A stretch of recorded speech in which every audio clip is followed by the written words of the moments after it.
This tutorial is for the mirror image design. Remember, we already went over this in class, but I wanted to create this video so you have more resources, and if you need to go back and check to see certain sections, you can. Okay, so again, you're gonna need the drawing paper that's included in your kit. Otherwise, you have to use white paper. No line paper will be accepted.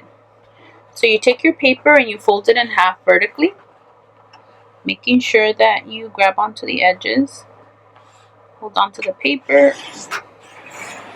fold it,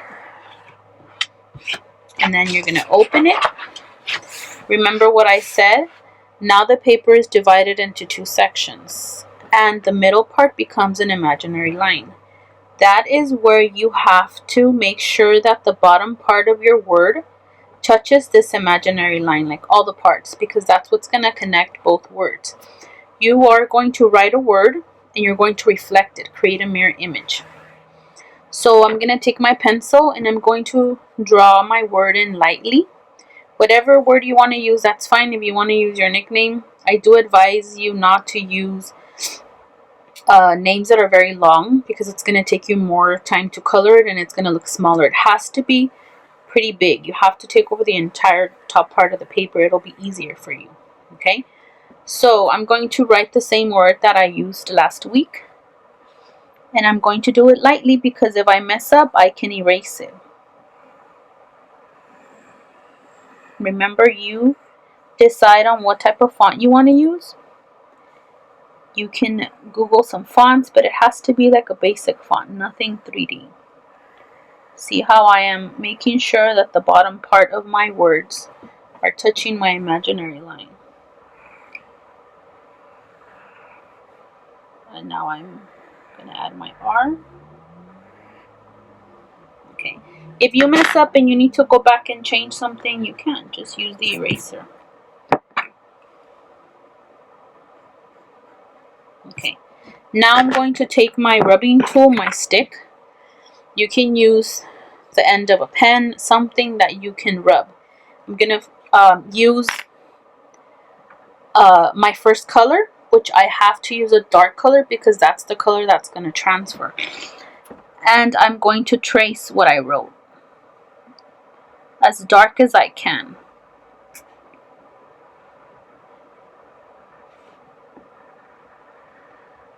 Remember, you can always go back and fix the little mistakes. I'm going to use the same color to trace the entire word.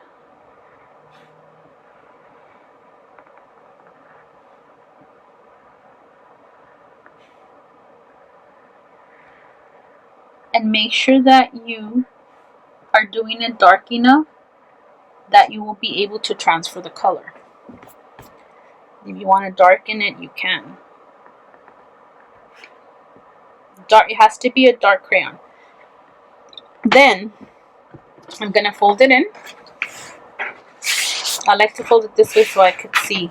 You can actually see the word. Then I'm going to use my stick and I'm going to rub. Remember, I'm not going to rub like this. I'm going to rub standing, like I'm writing. Since I'm able to see where the letters are, I'm able to do it better. And this paper is a lot thicker than the regular printer paper, but I still hold on to the paper just in case. I don't want to mess up my paper. So I'm grabbing the edges, making sure that I'm rubbing.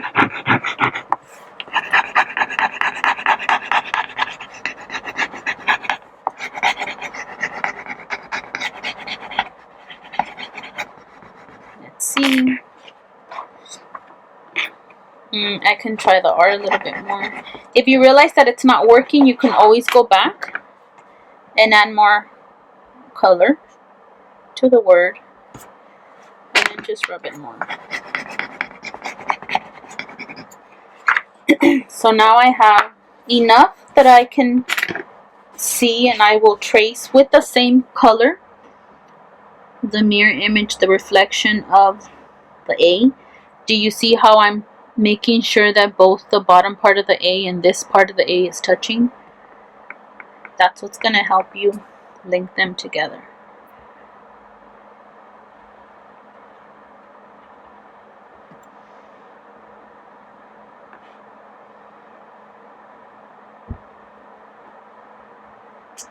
Then my M.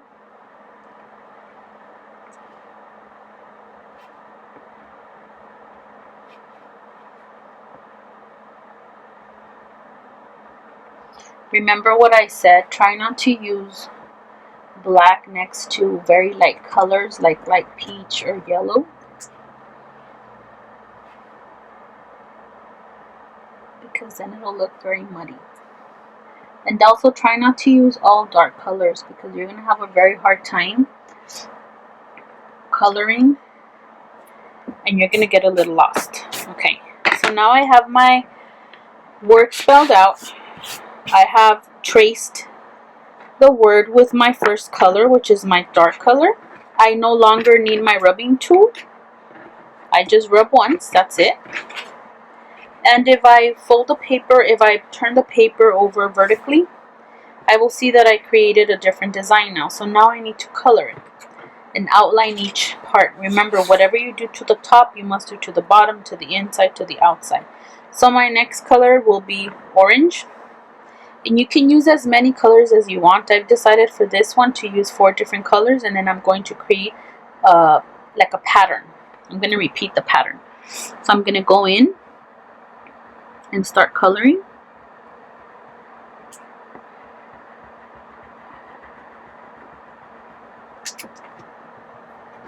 Let me see if I can sit down and do this sitting.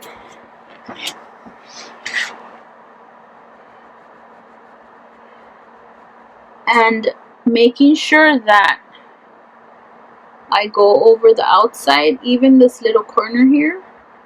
And I can change the width of the way I color to make some thicker and some thinner. I actually advise you to do that. Otherwise, it's going to take you forever to color.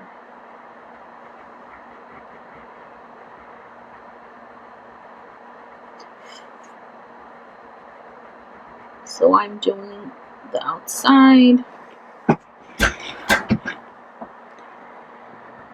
the inside. With the same color, I'm going to give an entire quote using the same color.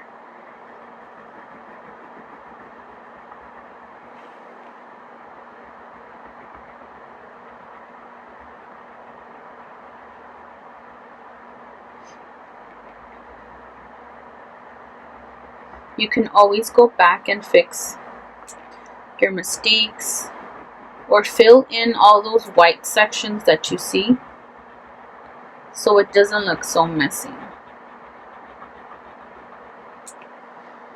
But remember, orange all around, top and bottom, in and out. The color combination is basically up to you. I like to have some darks and lights because if you have all light, it's not going to pop, and if you have all dark, it's going to look very sad, and it's also going to be confusing for you to color, especially if you use like the same blues. I realized that my box of crayons did not have enough colors that I wanted, but I have the 24 color box and it came with like 4 different blues that to me look all the same. So try to mix it up a little bit.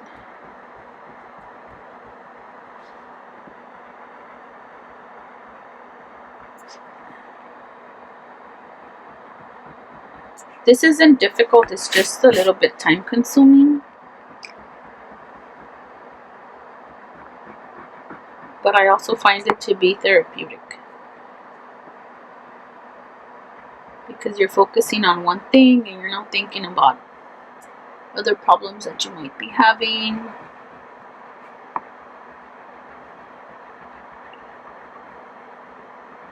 And who doesn't love crayons?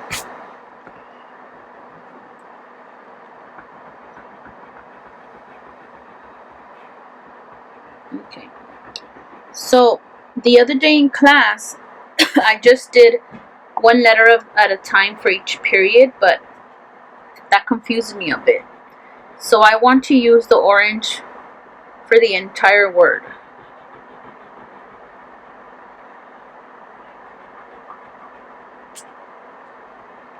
And definitely I'm going to go back and fix that red violet color that I started with. So now I'm going to move on to my M. Same thing, the corners, trying to keep the same consistency of the way I'm coloring, like the pressure, and also the thickness. So it stays, so it looks the same. It looks like it belongs to.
Okay, so now if I look at it closely, let me lift it a little bit.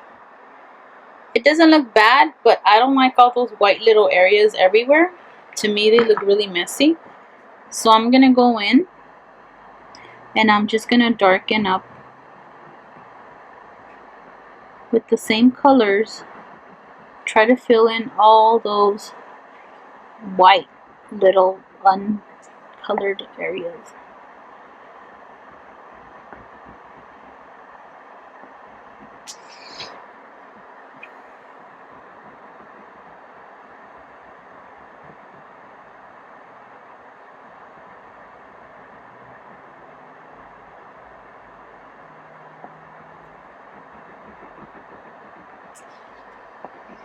You don't have to wait until the end to do this, but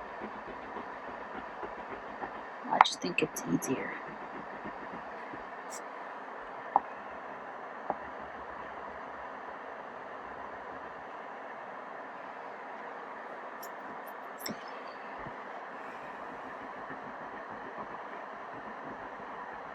Where if you color carefully at the beginning, you might not need to do this.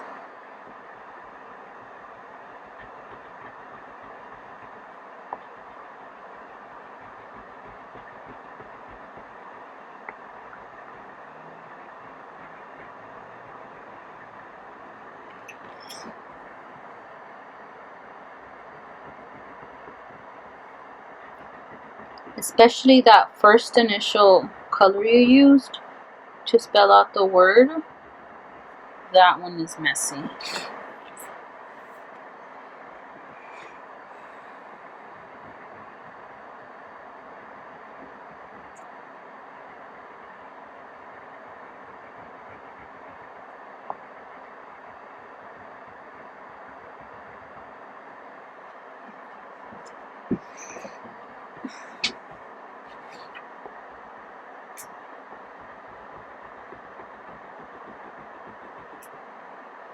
So again, what I'm doing now is I'm just filling in all my white sections that I left.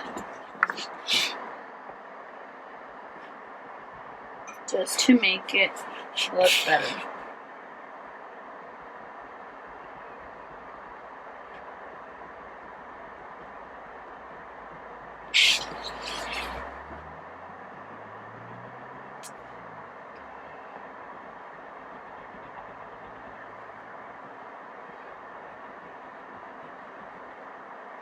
I don't know if you guys could see the difference between this one and that one, how it looks better already.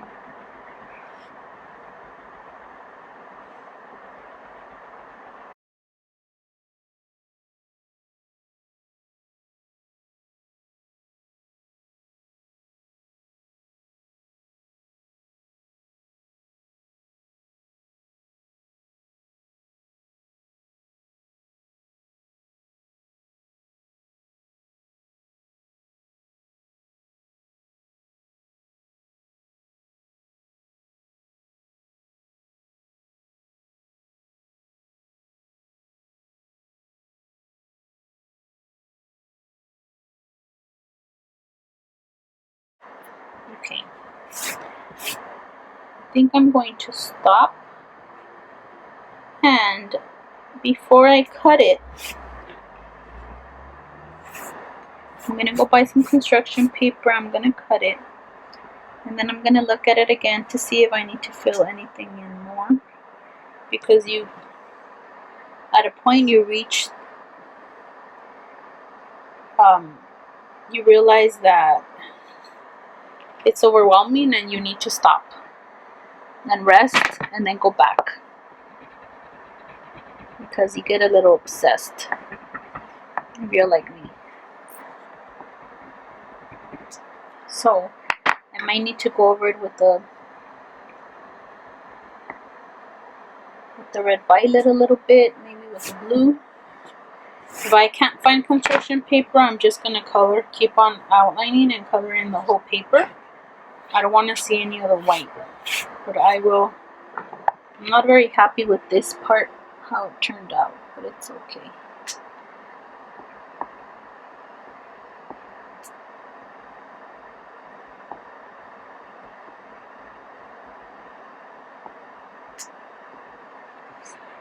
Okay. So if I turn it around vertically, I will see that now my word is no longer a word. Now it's a design, it's a symbol, it's a shape. Remember, that's the most important part of this assignment. That everything merges and everything touches and it becomes one thing, one symbol.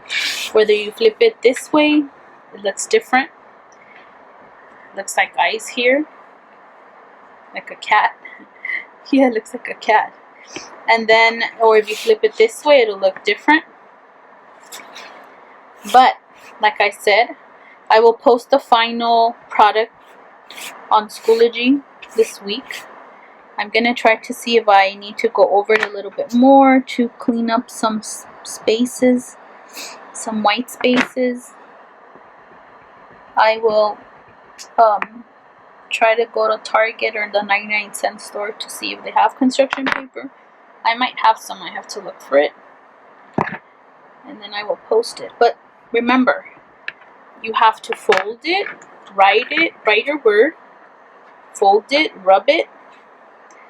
Write it, trace it with a dark crayon, fold it, rub it, and then open it, and then all you do is just outline everything. In and out, all around, top and bottom. Whatever you do to one side, you have to do to the other, because now it's one symbol, it's one design, it all belongs together. Okay? So, whatever color combination you want to use, that's up to you. I advise you to use some lights and darks. See how the yellow made it pop?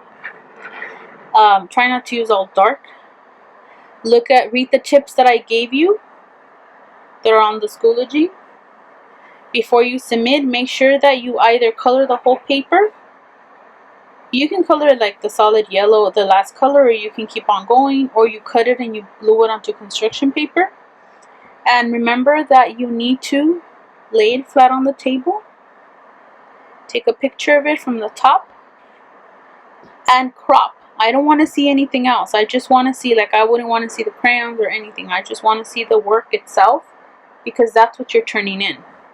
And I also don't want to see it blurry or dark, because I'm not going to be able to zoom in and see your detail. And I am going to do it with this assignment because I want to see that you guys are able to do things more neat, and your presentation counts a lot in anything. So I'm going to be very picky about that. Okay, make sure that you color in dark with the same consistency so it doesn't look like it's unfinished. And if you need anything, just send me a message on Remind or on Schoology and I will get back to you. Make sure that you enjoy your week off and that you have fun doing this activity, and if you have any time, work on assignments that you haven't finished. Okay, so I will see you guys next week. Bye.